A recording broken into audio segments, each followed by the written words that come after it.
In this lesson, we will cover the following: My Profile and My Meeting Settings.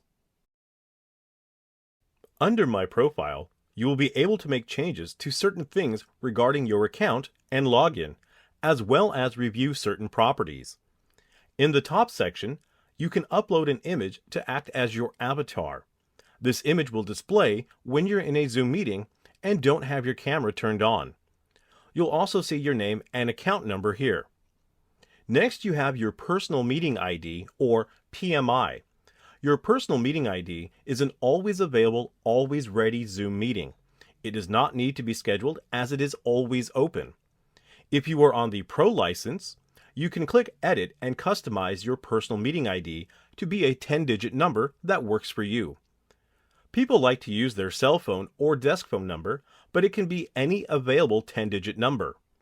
If you are on a basic license, you are assigned a Personal Meeting ID but cannot customize it. If you are on a business account or higher, you can also have a personal link, which is a more traditional looking URL that is accessing your Personal Meeting ID. Think of it as two doors into the same room. You can also change your sign-in email here if necessary.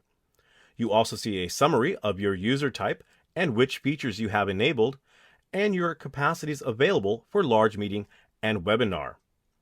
From My Profile, you can also change your time zone, language, default call-in country, your sign-in password, and your host key.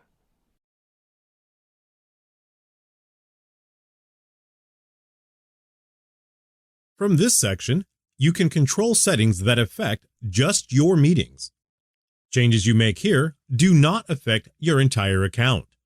The meeting settings page is broken up into 3 sections: Meeting, Recording, and Telephone. Under the Meetings tab, you can select settings for Schedule Meeting, In-Meeting Basic, In-Meeting Advanced, Email Notification, and Admin Options. For each setting you see here, you can toggle them on or off unless locked by an administrator in Account Settings. If locked, you will not be able to change that particular setting. For both In-Meeting Basic and In-Meeting Advanced, please note you must make sure the setting is correct before you launch your Zoom meeting or webinar. Any change made here will not affect any meeting or webinar already in progress.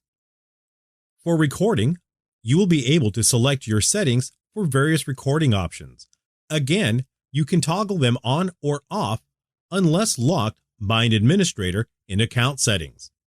Lastly, under Telephone, you can select your phone options for third-party audio, showing the international numbers link in the meeting invitation email, and which global dial-in countries' numbers will be available in your meeting invitation emails. We will talk a bit more about these various settings later in this course when we cover account management.